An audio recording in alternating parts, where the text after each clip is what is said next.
Okay, now removing unwanted objects or people is pretty straightforward. It's just the amount of time you're gonna be doing this really depends on the complexity of the photo, but the one tool you're gonna be using the whole time is a stone stamp tool. So that's the one we're going to be viewing right now. If we go to this photo here, this isn't a terribly complex photo, but if we wanted to remove her and this guy from the photo here in the background, it shows you the principle of what it is we need to do.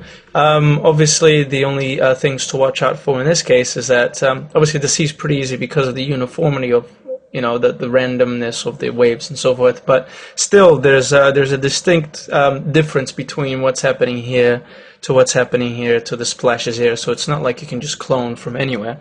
You just got to pay attention a little bit, and obviously I'm going to show you how to properly clone him out and separate the hair here. So first thing we need to do, create a new layer, and with the stamp tool here selected, make sure that you're sampling all layers.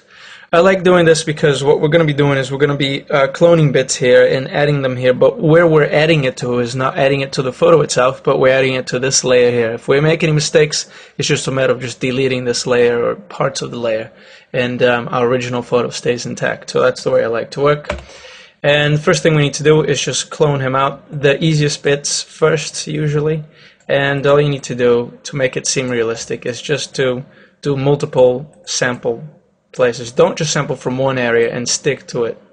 Just do it from one and then do it from another, and make sure that you're sort of in this area. You're sort of just staying horizontal to him, so that you're getting the same sort of patterns that are happening here and here to this girl over here. So we're staying roughly to how the sea is behaving at the different depths. And the trick is really just always constantly resampling. That's all that is.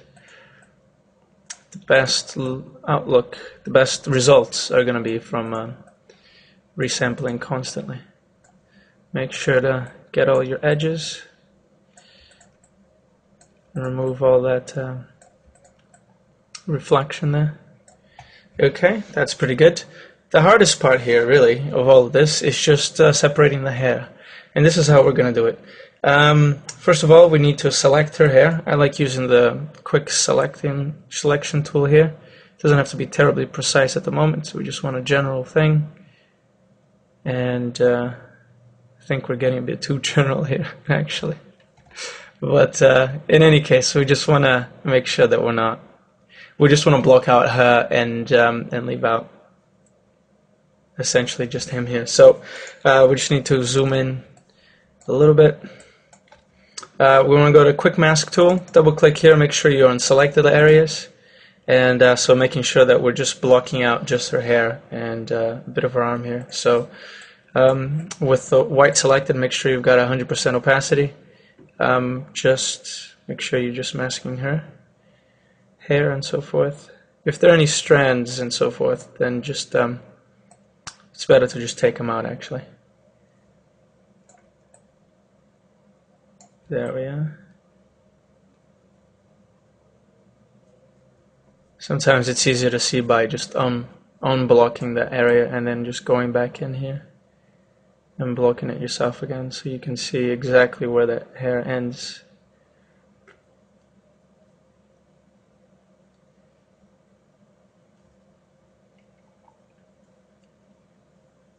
Okay, that looks pretty good. And now what we need to do is just to block him out. So let's exit the quick mask. Now we've selected the hair and we want to paint outside of here, so what we need to do is just inverse the selection first. So inverse.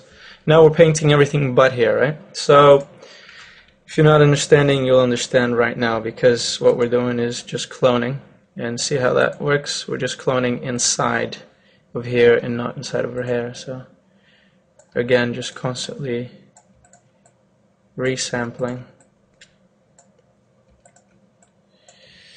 There we are. We deselect, and I think the only little mistake we've got here is just the central bit here, which we can do with a very small clone tool, and just carefully clone out these little details.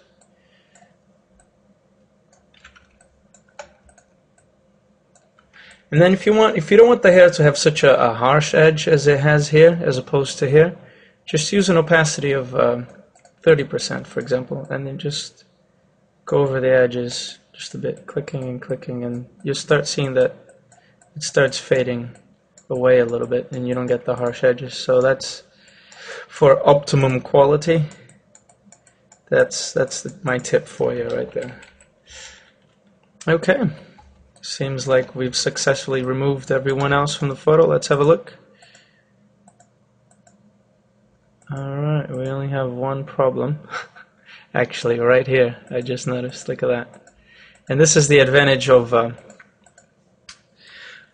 using this layers, that separate layers, that we can zoom into the problem area here. And chances are it's all the problem right there. And just delete it. Compare. There we have it. Person removed.